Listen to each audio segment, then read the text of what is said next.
ദൈവത്താൽ ഉപയോഗിക്കപ്പെടുവാൻ എല്ലാവരും ആഗ്രഹിക്കുന്നു. അത് വലിയ ഭാഗ്യമാണ്. എന്നാൽ അതിന് ചില വ്യവസ്ഥകളുണ്ട്. അത് പാലിക്കുന്നവർക്ക് ആ ഭാഗ്യം കൈവരിക്കുവാൻ സാധിക്കും. അങ്ങനെയുള്ളവർ എന്നും പ്രയോജനമുള്ളവരായി അറിയപ്പെടുകയും ചെയ്യും.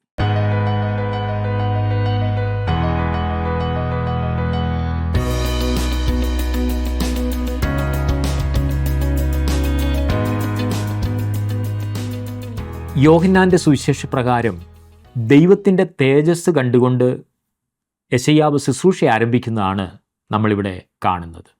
കണ്ണു കുരുടായും ഹൃദയം തടിച്ചുമിരിക്കുന്ന ജനത്തിൻ്റെ മധ്യത്തിലേക്ക് ദൈവത്തിൻ്റെ വചനവുമായി ഇറങ്ങിച്ചെല്ലുന്ന പ്രവാചകനെയാണ് നമ്മളിവിടെ ദർശിക്കുന്നത്. വിശുദ്ധ പൗലോസിൻ്റെ ഭാഷയിൽ തേജസ്സേറിയ ശുശ്രൂഷയുടെ ആരംഭം, അഥവാ അക്ഷരത്തിൻ്റെ ശുശ്രൂഷയിൽ നിന്ന് ആത്മാവിൻ്റെ ശുശ്രൂഷയിലേക്ക്, മരണശുശ്രൂഷയിൽ നിന്ന് ജീവിപ്പിക്കുന്ന ശുശ്രൂഷയിലേക്ക് പ്രവാചകൻ നയിക്കപ്പെടുന്നു. പഴയ നിയമ ശുശ്രൂഷയിൽ നിന്ന് പുതിയ നിയമത്തിൻ്റെ ശുശ്രൂഷകനായി അദ്ദേഹം മാറ്റപ്പെടുകയാണിവിടെ. യെശയ്യാ പ്രവചന പുസ്തകം 6-ാം അധ്യായം 8 മുതൽ 7-ാം അധ്യായത്തിൻ്റെ 2-ാം വാക്യം വരെയുള്ള ഭാഗമാണ് നമ്മളിന്ന് ചിന്തിക്കുന്നത്.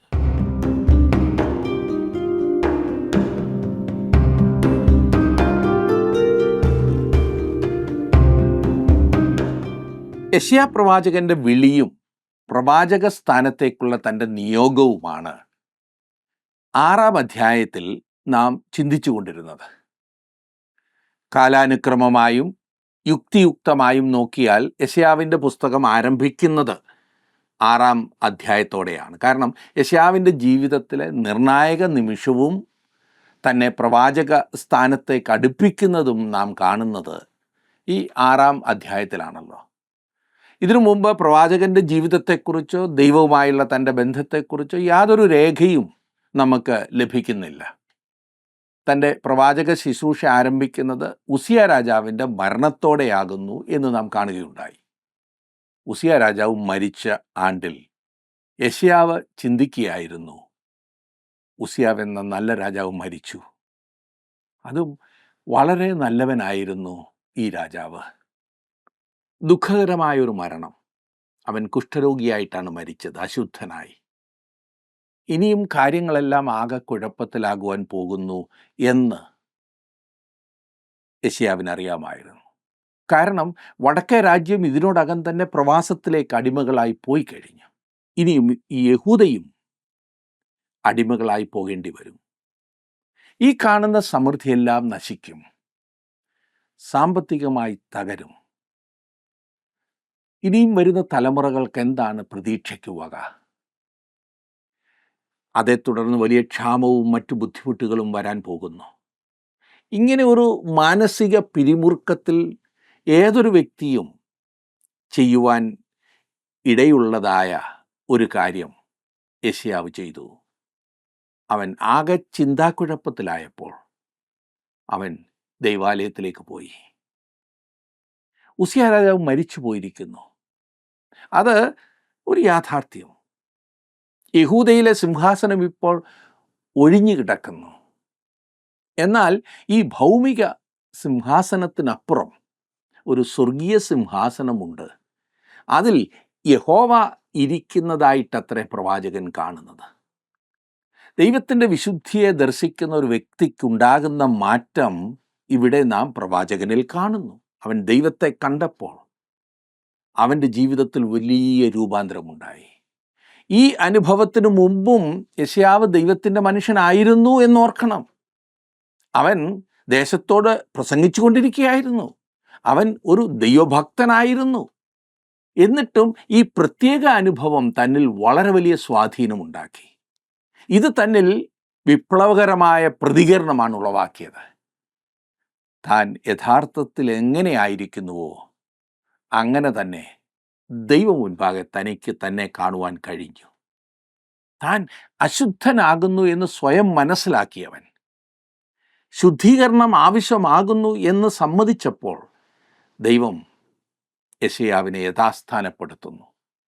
യെശയ്യാവിൻ്റെ അധരങ്ങൾ ശുദ്ധമായപ്പോൾ സംഭവിച്ചത് എന്താണ് എന്നാണ് നാം ഇന്നാദ്യം ചിന്തിക്കുവാൻ പോകുന്നത്. 6-ാം അധ്യായത്തിൻ്റെ 7-ാം വാക്യം വരെ നാം ചിന്തിച്ചിരുന്നു. അശുദ്ധനെന്ന് കണ്ട് അവൻ നിലവിളിക്കുകയാണ്, എന്നെ ശുദ്ധീകരിക്കണമേ. അപ്പോൾ യാഗപീഠത്തിങ്കൽ നിന്നും ഒരു കനൽ സാറാഫുകളിൽ ഒരുവൻ എടുത്ത് അവൻ്റെ അധരത്തെ സ്പർശിച്ചു, അവനെ ശുദ്ധമാക്കി. അതിനുശേഷം സംഭവിച്ചതാണ് 8-ാം വാക്യം.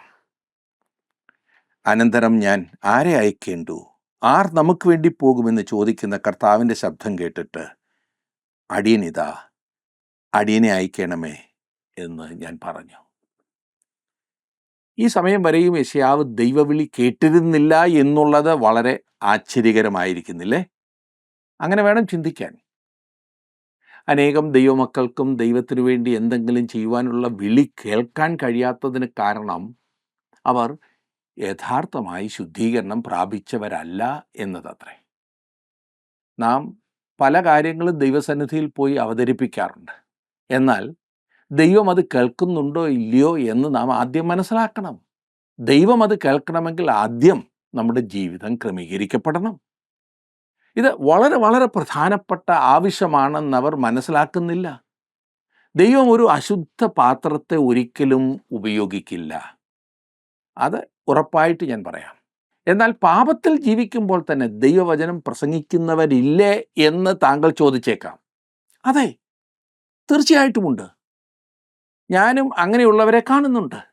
എന്നാൽ പാപം കൊണ്ട് കളിക്കുന്നവർ പോലും പ്രസംഗിക്കുന്ന ദൈവവചനത്തിലൂടെ ദൈവം പ്രവർത്തിച്ചു എന്ന് വന്നേക്കാം. ഒരുപാട് ഉദാഹരണങ്ങളുണ്ട്. എന്നാൽ ഒരു സമയം വരുമ്പോൾ ദൈവം അങ്ങനെയുള്ളവരെ കഠിനമായി ശിക്ഷിക്കുക തന്നെ ചെയ്യും. പേര് പറയുന്നില്ല, എന്നാൽ വചനം പ്രസംഗിച്ച് നടന്ന ചില പ്രിയപ്പെട്ടവർ പിന്നീട് പാപം ആസ്വദിക്കുവാൻ തുടങ്ങിയതെനിക്കറിയാം. വചനം പ്രസംഗിച്ച് നടന്നപ്പോൾ ഒരുപക്ഷെ രഹസ്യമായി അത് ചെയ്തിരുന്നിരിക്കാം, പിന്നീട് അത് പരസ്യമായി എന്നേ ഉള്ളൂ. ക്രിസ്തീയ സഭയ്ക്ക് തന്നെ നാണക്കേട് വരുത്തുന്നതായ അനേകം പ്രിയപ്പെട്ടവർ അങ്ങനെയുണ്ട്. യെശയ്യാവ് ദൈവത്തിൻ്റെ വിളി കേട്ടു, ഞാൻ ആരെ അയക്കേണ്ടു, ആർ നമുക്കായി പോകും എന്നുള്ള വിളി. ഈ വാക്യത്തിൽ ഏകവചനവും ബഹുവചനവും പ്രയോഗിച്ചിരിക്കുന്നതിൻ്റെ ഉദ്ദേശം താങ്കൾ ശ്രദ്ധിച്ചോ? അതെ, ഇത് തൃത്വത്തെയാണ് സൂചിപ്പിക്കുന്നത്. ത്രിയേക ദൈവം, ഞാൻ, നമുക്കായി എന്നീ പ്രയോഗങ്ങൾ അത് ദൈവം ത്രിയേകനാണ് എന്ന സത്യത്തിലേക്കാണ് വിരൽ ചൂണ്ടുന്നത്. യെശയ്യാവിൻ്റെ മറുപടി നോക്കുക, അടിയനിതാ, അടിയനെ അയക്കണമേ. യെശയ്യാവ് ആദ്യമായി ദൈവത്തിൻ്റെ വിളി കേൾക്കുകയാണെന്ന് തോന്നുന്നു. അപ്പോൾ ഒരു ശുദ്ധീകരണം പ്രാപിച്ച വ്യക്തി മാത്രമേ ഇതുപോലുള്ള വിളിയോട് ശരിയായി പ്രതികരിക്കൂ എന്ന് ഉറപ്പാണ്. ഈ വിളി തന്നെ അങ്ങനെയുള്ളവർക്ക് വേണ്ടിയിട്ടുള്ളതാണ്. കർത്താവിൻ്റെ വേലയ്ക്കായി ഇന്ന് അനേകർ താല്പര്യപ്പെടുന്നുണ്ട്. സുവിശേഷ വേലയ്ക്ക് പോകുന്നു എന്ന് പറയുന്നവരുണ്ട്. എന്നാൽ ആദ്യം അവർ ചെയ്യേണ്ടത് ഈ ശുദ്ധീകരണം പ്രാപിക്കുകയാണ്. അത് കർത്താവിന് മാത്രമേ ചെയ്യുവാൻ സാധിക്കൂ. അതിനു വേണ്ടിയിട്ടുള്ള സമർപ്പണമാണ് നമ്മുടെ ഭാഗത്തുണ്ടാകേണ്ടത്. നമ്മൾ ആരാകുന്നു എന്നുള്ളൊരു ബോധം നമ്മുടെ ജീവിതത്തിൽ ഉണ്ടാകണം. പലരും കർത്താവിൻ്റെ വേലയ്ക്ക് വേണ്ടിയിട്ട് ഇറങ്ങുന്നത് അവരുടെ താലന്ത് കാണിക്കാനായിട്ടാണ്. കർത്താവുമായുള്ള ബന്ധം ശക്തിപ്പെടണമെങ്കിൽ ശുദ്ധീകരണം ആവശ്യമാണ്. അത് ആദ്യം നമ്മുടെ ജീവിതത്തിൽ ആ ആവശ്യം നമുക്ക് തോന്നണം. അവരുടെ അധരങ്ങളിൽ തീക്കനൽ തൊടേണ്ടതുണ്ട് എന്നാണ് ഞാൻ ഉദ്ദേശിച്ചത്. അവർ പാപങ്ങൾ ഏറ്റുപറഞ്ഞ് ദൈവത്തിൽ നിന്നും പൂർണ്ണമായും ക്ഷമ പ്രാപിക്കണം. അല്ലെങ്കിൽ അങ്ങനെ ചെയ്യുന്നത് വരെ അവരുടെ ശുശ്രൂഷ വരണ്ടതും നിരാശാജനകവുമായിരിക്കും. യാതൊരു സംതൃപ്തിയും ഈ പറയുന്നവർക്കും ഉണ്ടാകില്ല, മറ്റുള്ളവർക്കും ഉണ്ടാകില്ല. ഇനിയും യെശയ്യാവിനുള്ള നിയോഗം ശ്രദ്ധിച്ചാട്ടെ. 9-ാം വാക്യം. അപ്പോൾ അവൻ അരുളി ചെയ്തത്, നീ ചെന്ന് ഈ ജനത്തോട് പറയേണ്ടത്, നിങ്ങൾ കേട്ടുകൊണ്ടിട്ടും തിരിച്ചറിയുകയില്ല, നിങ്ങൾ കണ്ടുകൊണ്ടിട്ടും ഗ്രഹിക്കുകയുമില്ല. യെശയ്യാവിനെ ഭരമേൽപ്പിക്കുന്ന ദൂത് വളരെ വിചിത്രമായി തോന്നാം. ഈ ജനം എന്ന് പറയുന്നത് ഇസ്രായേൽ ജനത്തെയാണ്, അല്ലെങ്കിൽ ഇവിടെ യഹൂദ ജനത്തെ, യഹൂദന്മാർ. അപ്പോൾ അവൻ പ്രവചിച്ചുകൊണ്ടിരുന്നതായ ആ ആളുകളെയാണ് ഇവിടെ ഉദ്ദേശിക്കുന്നത്. 10-ാം വാക്യം. ഈ ജനം കണ്ണുകൊണ്ട് കാണുകയോ ചെവി കൊണ്ട് കേൾക്കുകയോ ഹൃദയം കൊണ്ട് ഗ്രഹിക്കുകയോ മനസ്സ് തിരിഞ്ഞ് സൗഖ്യം പ്രാപിക്കുകയോ ചെയ്യാതെ ഇരിക്കേണ്ടതിന് നീ അവരുടെ ഹൃദയം തടിപ്പിക്കുകയും അവരുടെ ചെവി മന്ദമാക്കുകയും അവരുടെ കണ്ണ് അടച്ചു കളയുകയും ചെയ്യുക. പ്രവാചകനെ ദൈവം അയക്കുന്നത് അന്ധരായ, ചെകിടരായ, കഠിന ഹൃദയമുള്ളവരായ ഒരു കൂട്ടത്തിൻ്റെ അടുത്തേക്കല്ല. പിന്നെന്തിനാണ് ഇങ്ങനെ എഴുതിയിരിക്കുന്നത്? ഒറ്റ നോട്ടത്തിൽ അങ്ങനെ തോന്നിപ്പോകും. എന്നാൽ എനിക്ക് ഉറപ്പായി പറയാൻ കഴിയും, ദൈവം ഒരിക്കലും മൃദുലമായ ഹൃദയത്തെ കഠിനപ്പെടുത്തുകയില്ല. എന്നാൽ ഹൃദയത്തിൻ്റെ അടിത്തട്ടിലെ കാഠിന്യത്തെ ദൈവം പുറത്തേക്ക് കൊണ്ടുവരിക മാത്രമേ ചെയ്യുകയുള്ളൂ. താങ്കളുടെ ഹൃദയം വളരെ മൃദുലമാണെങ്കിൽ, വളരെ നല്ലതാണെങ്കിൽ ദൈവം ഇരുന്ന് അതിനെ കഠിനപ്പെടുത്തുകയില്ല. പിന്നെ വാസ്തവത്തിൽ ഹൃദയത്തിൻ്റെ ആഴത്തിൽ എന്താണുള്ളത് അത് ദൈവം വെളിയിൽ കൊണ്ടുവരിക തന്നെ ചെയ്യും. അവൻ ഹൃദയത്തെ കഠിനപ്പെടുത്തില്ല. കാണുവാൻ ആഗ്രഹമുള്ളവരുടെ കണ്ണുകളെ ദൈവം അന്ധമാക്കുകയില്ല. എന്നാൽ തൻ്റെ ഇടപെടലില്ലാതെ അവർക്കൊരിക്കലും കാണുവാൻ കഴിയില്ല.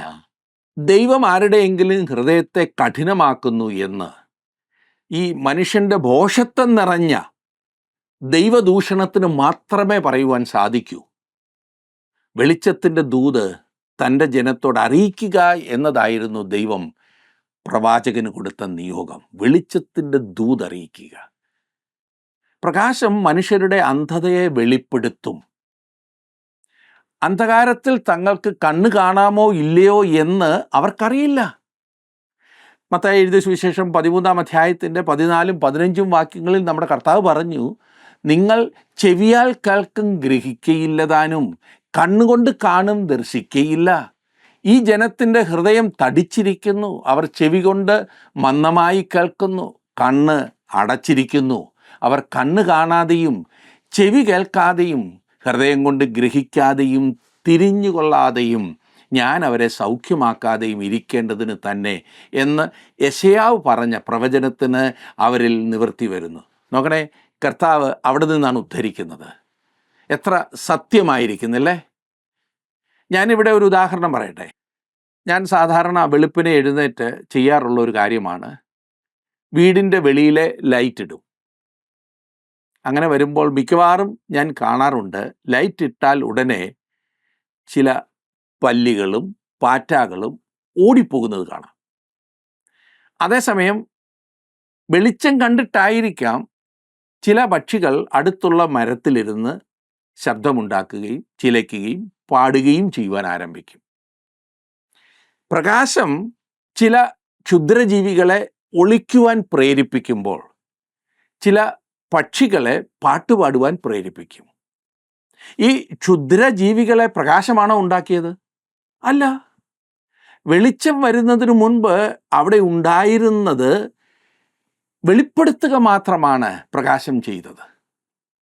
യേശുക്രിസ്തു ഭൂമിയിലേക്ക് വന്നപ്പോൾ അവൻ ലോകത്തിൻ്റെ വെളിച്ചമായി വന്നു. അവൻ്റെ സാന്നിധ്യത്തിൽ 2 കാര്യങ്ങൾ സംഭവിച്ചു. പക്ഷികൾ പാടി, ക്ഷുദ്രജീവികൾ ഓടിയൊളിച്ചു. വേറൊരു ഉദാഹരണം ഞാൻ പറയട്ടെ. ഒരു കൽക്കരിക്കനിയിൽ ഉണ്ടായ പൊട്ടിത്തെറിയെക്കുറിച്ച് ഞാൻ വായിക്കുകയുണ്ടായി. ഈ കൽക്കരിക്കനിയിൽ ഉണ്ടായ പൊട്ടിത്തെറിയിൽ അനേകം ജോലിക്കാർ ഭൂമിക്കടിയിൽ കുടുങ്ങിക്കിടന്നു.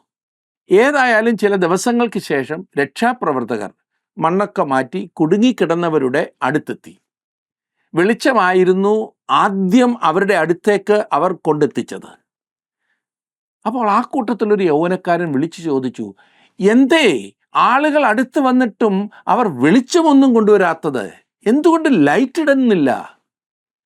അപ്പോഴാണ് സഹപ്രവർത്തകർക്ക് മനസ്സിലായത്, അന്ന് അവിടെ ഉണ്ടായ പൊട്ടിത്തെറിയിൽ ആ യൗവനക്കാരൻ്റെ കാഴ്ച നഷ്ടപ്പെട്ടു എന്ന്. അവന് കാഴ്ച നഷ്ടപ്പെട്ടു എന്ന് തിരിച്ചറിയുവാൻ അവിടെ പ്രകാശം വരേണ്ടിയിരുന്നു. ദൈവം ആരുടെയും കണ്ണ് കുരുടാക്കുന്നില്ല. ദൈവം ആരുടെയും ഹൃദയം കഠിനമാക്കുന്നില്ല. വെളിച്ചം പ്രകാശിക്കുമ്പോൾ ഒരു വ്യക്തിയുടെ യഥാർത്ഥ അവസ്ഥ വെളിപ്പെടും. അതത്രേ പ്രവാചകൻ പറയുന്നത്. അതുകൊണ്ട് തന്നെയാണ് യേശുക്രിസ്തു ഈ ഭാഗം ഉദ്ധരിച്ചത്. വിശുദ്ധ പൗലോസ് എഴുതി കൊരിന്ത്യർക്ക് എഴുതിയ 2-ാം ലേഖനം 2-ാം അധ്യായത്തിൻ്റെ 14 മുതൽ 16 വരെയുള്ള വാക്യങ്ങളിൽ, ക്രിസ്തുവിൽ ഞങ്ങളെ എപ്പോഴും ജയോത്സവമായി നടത്തുകയും എല്ലായിടത്തും ഞങ്ങളെക്കൊണ്ട് തൻ്റെ പരിജ്ഞാനത്തിൻ്റെ വാസന വെളിപ്പെടുത്തുകയും ചെയ്യുന്ന ദൈവത്തിന് സ്തോത്രം. രക്ഷിക്കപ്പെടുന്നവരുടെ ഇടയിലും നശിക്കുന്നവരുടെ ഇടയിലും ഞങ്ങൾ ദൈവത്തിന് ക്രിസ്തുവിൻ്റെ സൗരഭ്യവാസനയാകുന്നു. ഇവർക്ക് മരണത്തിൽ നിന്ന് മരണത്തിലേക്കുള്ള വാസന, അവർക്കോ ജീവനിൽ നിന്ന് ജീവങ്കലേക്കുള്ള വാസന. എന്നാൽ ഇതിനെല്ലാം ഞങ്ങൾ പ്രാപ്തൻ.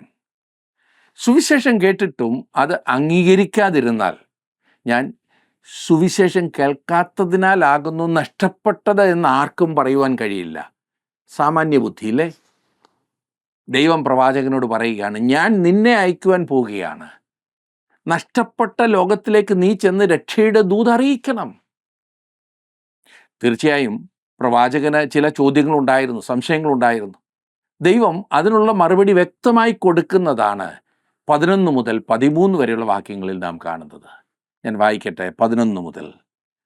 കർത്താവെ, എത്രത്തോളം എന്ന് ഞാൻ ചോദിച്ചതിന് അവൻ, പട്ടണങ്ങൾ നിവാസികളില്ലാതെയും വീടുകൾ ആളില്ലാതെയും ശൂന്യമായി ദേശം തീരെ പാഴായിപ്പോകുകയും യഹോവ മനുഷ്യരെ ദൂരത്തകറ്റിയിട്ട് ദേശത്തിൻ്റെ നടുവിൽ വലിയൊരു നിർജ്ജന പ്രദേശമുണ്ടാകുകയും ചെയ്യുവോളം തന്നെ എന്നുത്തരം പറഞ്ഞു.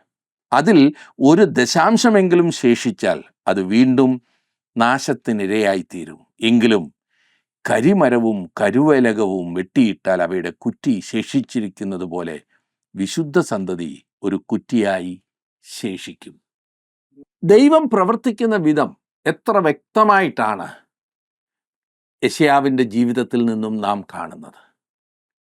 തൻ്റെ വലിയ പ്രതിസന്ധിയുടെ മധ്യത്തിൽ, ചിന്താക്കുഴപ്പത്തിൻ്റെ മധ്യത്തിൽ അവൻ ദൈവാലയത്തിലേക്ക് ചെന്നു. അങ്ങനെ ചെന്ന പ്രവാചകനെ ദൈവം തന്നെ തന്നെ വെളിപ്പെടുത്തി പ്രോത്സാഹിപ്പിച്ചു. ഉയർന്നും പൊങ്ങിയുമുള്ള സിംഹാസനത്തിൽ ഇരിക്കുന്നവൻ ആയ ദൈവത്തെ കണ്ട യെശയ്യാവ് തൻ്റെ ജീവിതത്തിലെ അശുദ്ധിയെ തിരിച്ചറിഞ്ഞു. എന്നിട്ട് ശുദ്ധീകരണത്തിനായി, ദൈവത്തിൻ്റെ ശുദ്ധീകരണത്തിനായി അവൻ നിലവിളിച്ചു. വിശുദ്ധീകരിക്കപ്പെട്ട പ്രവാചകനെ ദൈവം വലിയൊരു ചുമതല ഏൽപ്പിക്കുന്നു. ദൈവത്തെ ദർശിക്കാത്തവർക്ക് ശുദ്ധീകരണത്തിൻ്റെ ആവശ്യകത മനസ്സിലാകില്ല. ശുദ്ധീകരണം പ്രാപിക്കാത്തവർക്ക് ദൈവത്തിൻ്റെ നിയോഗം തിരിച്ചറിയുവാൻ കഴിയില്ല. അവരുടെ ജീവിതം, അങ്ങനെയുള്ളവരുടെ ജീവിതം ലക്ഷ്യമില്ലാത്തതും അർത്ഥമില്ലാത്തതുമായി മാറും. എന്നാൽ ദൈവത്തെ അനുസരിക്കുവാൻ തീരുമാനിച്ച പ്രവാചകൻ ദൈവം തനിക്ക് വെളിപ്പെടുത്തിയ സത്യങ്ങൾ വിളിച്ചു പറഞ്ഞു. അത് സഹസ്രാബ്ദങ്ങളിലൂടെ മനുഷ്യവർഗത്തിന് അനുഗ്രഹമായി മാറി, ഇന്നും അനുഗ്രഹമായിക്കൊണ്ടിരിക്കുന്നു. എത്ര വലിയൊരു ദൂതാണ് യെശയ്യാവിൻ്റെ ജീവിതാനുഭവത്തിലൂടെ നാം കണ്ടുകൊണ്ടിരുന്നത്. നമ്മുടെ ജീവിതത്തെ നമുക്ക് സ്വയപരിശോധന ചെയ്യാം. ഇനിയും 7-ാം അധ്യായത്തിലെ ചില ചിന്തകൾ കൂടി നമുക്ക് ഒരുമിച്ച് ചിന്തിക്കാം. 7-ാം അധ്യായത്തിലെ വിഷയം ഇമ്മാനുവേലിൻ്റെ കന്യകാജനനവും അശൂർ യഹൂദയെ ആക്രമിക്കാൻ പോകുന്നതുമാണ്. 7-ാം അധ്യായത്തിൻ്റെ 1-2 വാക്യങ്ങളിൽ യഹൂദയുടെയും ഇസ്രായേലിൻ്റെയും ആഭ്യന്തര യുദ്ധത്തെക്കുറിച്ചാണ് പറയുന്നത്. ആരാമും വടക്കേ ദേശമായ ഇസ്രായേലിനോട് ചേർന്നതിൽ യഹൂദ ആകെ ഭീതിയിലാണ്. 3 മുതൽ 9 വരെയുള്ള വാക്യങ്ങളിൽ മേലേക്കുളത്തിൻ്റെ നീർപ്പാത്തിയുടെ അറ്റത്ത് യെശയ്യാവും അവൻ്റെ മകൻ ശെയർയാശൂബും യഹൂദ രാജാവായ ആഹാസിനെ കണ്ടുമുട്ടുന്നതും യഹോവയിൽ നിന്നുള്ള ഒരു ആശ്വാസദൂതിനാൽ അവർ അവനെ പ്രോത്സാഹിപ്പിക്കുന്നതുമാണ്. 7-ാം അധ്യായത്തിൻ്റെ 10 മുതൽ 16 വരെയുള്ള വാക്യങ്ങളിലെ വിഷയം ആഹാസ് അടയാളം ചോദിക്കാൻ മടിക്കുമ്പോൾ ഇമ്മാനുവേലിൻ്റെ കന്യകാജനനത്തെക്കുറിച്ചുള്ള അടയാളങ്ങളും ഉറപ്പും നൽകുന്നത് നാം കാണുന്നു. 17 മുതൽ 25 വരെയുള്ള വാക്യങ്ങളിൽ അശൂര്യർ യഹൂദദേശം പിടിച്ചടക്കാൻ പോകുന്നതിനെക്കുറിച്ചും അവരുടെ കഷ്ടതകളെക്കുറിച്ചുമാണ് പറയുന്നത്. ഇത് ന്യായവിധിയുടെ ഒരു മുന്നറിയിപ്പാണ്. 7-ാം അധ്യായത്തിൻ്റെ ആദ്യത്തെ വാക്യത്തിൽ നാം വായിക്കുന്നത് 7-1. ഉസിയാവിൻ്റെ മകനായ യോഥാമിൻ്റെ മകനായി യഹൂദ രാജാവായ ആഹാസിൻ്റെ കാലത്ത് അരാമ്യ രാജാവായ രസീനും രമല്യാവിൻ്റെ മകനായ ഇസ്രായേൽ രാജാവായ പേക്കഹും യെരുശലേമിൻ്റെ നേരെ യുദ്ധം ചെയ്യുവാൻ പുറപ്പെട്ടു വന്നു. അതിനെ പിടിപ്പാൻ അവർക്ക് കഴിഞ്ഞില്ല താനും. രാജാക്കന്മാരുടെ 2-ാം പുസ്തകം 16-ാം അധ്യായത്തിൻ്റെ 2-ാം വാക്യത്തിൽ നാം ഇങ്ങനെ വായിക്കുന്നു: ആഹാസ് വാഴ്ച തുടങ്ങിയപ്പോൾ അവന് 20 വയസ്സായിരുന്നു. അവൻ യെരുശലേമിൽ 16 സംവത്സരം വാണു. തൻ്റെ പിതാവായ ദാവീദ് ചെയ്തതുപോലെ തൻ്റെ ദൈവമായ യഹോവയ്ക്ക് പ്രസാദമായുള്ളത് ചെയ്തില്ല. 6-ാം അധ്യായത്തിലെ പ്രവാചകൻ്റെ വിളിയെയും നിയോഗത്തെയും തുടർന്നുള്ളതാണ് 7-ാം അധ്യായത്തിലെ പ്രവചനം എന്ന് പ്രത്യേകം ഓർക്കണം. ഉസിയാവിൻ്റെ മരണത്തോടെയാണ് ഇത് നടന്നത്. ഉസിയാവിന് ശേഷം അവൻ്റെ മകനായ യോഥാം സിംഹാസനസ്ഥനായി. അവൻ 16 വർഷം യഹൂദയിൽ വാണു. രാജാക്കന്മാരുടെ 2-ാം പുസ്തകം 15-ാം അധ്യായത്തിൻ്റെ 32 മുതലുള്ള വാക്യങ്ങളിൽ നാം അത് വായിക്കുന്നുണ്ട്. അവിടെ നാം കാണുന്നത് ഇസ്രായേൽ രാജാവായ രമല്യാവിൻ്റെ മകനായ പേക്കഹിൻ്റെ 2-ാം ആണ്ടിൽ യഹൂദ രാജാവായ ഉസിയാവിൻ്റെ മകൻ യോഥാം രാജാവായി. അവൻ വാഴ്ച തുടങ്ങിയപ്പോൾ അവൻ 25 വയസ്സായിരുന്നു. അവൻ യെരൂശലേമിൽ 16 സംവത്സരം വാണു. അവൻ്റെ അമ്മയ്ക്ക് യെരൂശ എന്ന് പേർ. അവൾ സാദോക്കിൻ്റെ മകളായിരുന്നു. അവൻ യഹോവയ്ക്ക് പ്രസാദമായുള്ളത് ചെയ്തു. തൻ്റെ അപ്പനായ ഉസിയാവ് ചെയ്തതുപോലെ ഒക്കെയും ചെയ്തു. യോഥാം അവൻ്റെ അപ്പനായ ഉസിയാവെ പോലെ ഒരു നല്ല രാജാവായിരുന്നു. അവൻ്റെ മകനായ ആഹാസ് യോഥാമിന് ശേഷം രാജാവായി. അവനൊരു വഷളനായ രാജാവായിരുന്നു. ആഹാസ് 16 വർഷം ഭരിച്ചതായി നാം വായിക്കുന്നു. അവൻ വളരെ മോശപ്പെട്ട രാജാവായിരുന്നു എന്ന് നാം കാണുകയുണ്ടായി. അവൻ്റെ ഭരണകാലത്തൊരു ആഭ്യന്തര യുദ്ധമുണ്ടായി. അതായത് വടക്കേ രാജ്യവും 12 ഗോത്രങ്ങൾ അടങ്ങുന്ന വടക്കേ രാജ്യവും തെക്കേ രാജ്യവും തമ്മിൽ ഒരു യുദ്ധം. ഇസ്രായേലിൽ വളരെ പ്രതിസന്ധി നിറഞ്ഞ സമയമായിരുന്നു അത്. രാജാക്കന്മാരുടെ 2-ാം പുസ്തകം 16-ാം അധ്യായത്തിൻ്റെ 3-4 വാക്യങ്ങൾ വായിച്ചാൽ നമുക്കത് മനസ്സിലാകും. എത്രമാത്രം മോശമായിരുന്നു അവിടുത്തെ സ്ഥിതി എന്ന് അവിടെ വിവരിക്കുന്നുണ്ട്. ഞാൻ അത് തന്നെ ഒന്ന് വായിക്കാം. രാജാക്കന്മാരുടെ 2-ാം പുസ്തകം 16-ാം അധ്യായത്തിൻ്റെ 3-4 വാക്യങ്ങൾ. അവൻ, അതായത് ആഹാസ്, ഇസ്രായേൽ രാജാക്കന്മാരുടെ വഴിയിൽ നടന്നു. യഹോവ ഇസ്രായേൽ മക്കളുടെ മുമ്പിൽ നിന്ന് നീക്കിക്കളഞ്ഞ ജാതികളുടെ മ്ലേച്ഛതകൾക്കൊത്തവണ്ണം അവൻ്റെ മകനെ അഗ്നിപ്രവേശം ചെയ്യിച്ചു. അവൻ പൂജാഗിരികളിലും കുന്നുകളിലും പച്ചവൃക്ഷത്തിന് കീഴിലൊക്കെയും ബലി കഴിച്ചും ധൂപം കാട്ടിയും പോന്നു. അവൻ്റെ പ്രവൃത്തികൾ എത്ര നീചമായിരുന്നു എന്ന് നോക്കുക. ആഹാസ് ദുഷ്ടനായ ഒരു രാജാവായിരുന്നു. എന്നാൽ വടക്കേ രാജ്യമായ ഇസ്രായേൽ ആരാമ്യരോട് ചേർന്ന് ഈ ആഹാസിനെതിരായി വരുന്നത് കണ്ടപ്പോൾ അവൻ ഭയപ്പെട്ടുപോയി. അവർ ആദ്യം വിജയിക്കുകയില്ല എങ്കിൽ തന്നെയും അവർ അവനെ ഒടുവിൽ കീഴടക്കുമെന്ന് വിശ്വസിക്കത്തക്ക കാരണങ്ങൾ ആഹാസിന് മുൻപിൽ ഉണ്ടായിരുന്നു. അതേക്കുറിച്ച് പറയുന്നത് 7-ാം അധ്യായത്തിൻ്റെ 2-ാം വാക്യത്തിൽ, ആരാം എഫ്രീമിനോട് യോജിച്ചിരിക്കുന്നു എന്ന് ദാവീദ് ഗൃഹത്തിന് അറിവ് കിട്ടിയപ്പോൾ അവൻ്റെ ഹൃദയവും അവൻ്റെ ജനത്തിൻ്റെ ഹൃദയവും കാട്ടിലെ വൃക്ഷങ്ങൾ കാറ്റുകൊണ്ട് ഉലയും പോലെ ഉലഞ്ഞുപോയി. ഇവിടെ ആരാം എന്ന് പറയുമ്പോൾ സിറിയയാകുന്നു എന്ന് അറിയാമല്ലോ. എഫ്രീം എന്ന് പറയുന്നത് വടക്കേ രാജ്യം, അതായത് ഇസ്രായേൽ 12 ഗോത്രങ്ങളിൽ 10 ഗോത്രങ്ങൾ അടങ്ങിയ വടക്കേ രാജ്യം. ദാവീദ് ഗൃഹം എന്ന് പറയുന്നത് തെക്കേ രാജ്യം, യഹൂദ, 2 ഗോത്രങ്ങളുള്ള യഹൂദ. ഇവിടെ പറയുകയാണ്, തനിക്കോ തൻ്റെ രാഷ്ട്രത്തിനോ ദൈവത്തിൻ്റെ അനുഗ്രഹം ലഭിക്കുമെന്ന് ആഹാസിന് ഒട്ടും പ്രതീക്ഷിക്കാൻ കഴിഞ്ഞില്ല. അതുകൊണ്ട് ആരാം രാജാവായ രസീനും ഇസ്രായേൽ രാജാവായ പേക്കഹും കൂട്ടുചേർന്ന് വരുന്നു എന്ന കാര്യം ഈ ആഹാസിനെയും അവൻ്റെ ജനത്തെയും വളരെ ഭയപ്പെടുത്തി. ഇവിടെ നാം വായിക്കുന്ന വൃക്ഷം പോലെ വിറയ്ക്കാൻ തുടങ്ങിയെന്ന്. അരാമും ഇസ്രായേലും യഹൂദയെ കീഴ്പ്പെടുത്താൻ മുമ്പും ശ്രമിച്ചിട്ടുണ്ട്. എന്നാൽ ഒറ്റയ്ക്കുള്ള ശ്രമത്തിൽ അവർക്കത് കഴിഞ്ഞിട്ടില്ല. ഇപ്പോൾ അവർ ഒരുമിച്ച് വരുന്നത് കൊണ്ട് യെരൂശലേം അവർ പിടിച്ചടക്കിയേ പോകൂ എന്ന് ആഹാസ് നിശ്ചയിച്ചുറച്ചു. ആഹാസ് ദൈവഭക്തിയില്ലാത്ത രാജാവായിരുന്നെങ്കിൽ കൂടി യഹൂദയെ ഇപ്പോൾ പ്രവാസത്തിലേക്ക് വിടുവാൻ ദൈവം തയ്യാറല്ലായിരുന്നു. അതിൻ്റെ സമയമായിട്ടില്ല. ചരിത്രത്തിൽ നിന്നും നാം അറിയുന്നത് പോലെ യഹൂദ വടക്കേ രാജ്യത്തിൻ്റെ പ്രവാസികളാകുന്നില്ല. എന്നാൽ വർഷങ്ങൾക്ക് ശേഷം അവർ ബാബിലോന്യ പ്രവാസത്തിൽ പോകുന്നതാണ്. ഈ ചരിത്രം തുടർന്നും നാം 7-ാം അധ്യായത്തിൻ്റെ 3 മുതലുള്ള വാക്യങ്ങളിൽ കാണുന്നുണ്ട്. ദൈവത്തിൽ ആശ്രയിക്കാത്ത ഒരു വ്യക്തിയാണെങ്കിൽ പോലും ദൈവത്തിൻ്റെ സമയത്തെ കാര്യങ്ങൾ നടക്കൂ എന്ന് കൃത്യമായി നമ്മെ പഠിപ്പിക്കുന്ന ഒരു പാഠമാണ് ആഹാസിൻ്റെ ജീവിതം. ദൈവത്തിൻ്റെ പദ്ധതി പ്രകാരം കാര്യങ്ങൾ നടക്കും. അതുകൊണ്ട് ദൈവകരങ്ങളിലേക്ക് സമർപ്പിച്ച് അവൻ്റെ നിയന്ത്രണത്തിന് വിധേയപ്പെടുന്നതാണ് നമ്മുടെ ജീവിതത്തിൻ്റെ ഭാഗ്യം. യെശയ്യാവിൻ്റെ ജീവിതത്തിൽ നിന്നും ആഹാസിൻ്റെ ജീവിതത്തിൽ നിന്നും എത്ര വലിയ പാഠങ്ങളാണ് നമുക്ക് പഠിക്കുവാൻ സാധിക്കുന്നത്. അത് ജീവിതത്തിൽ അനുവർത്തിക്കുവാൻ നാം പ്രത്യേകം ശ്രദ്ധിക്കുക. ദൈവം നമ്മെ അനുഗ്രഹിക്കട്ടെ.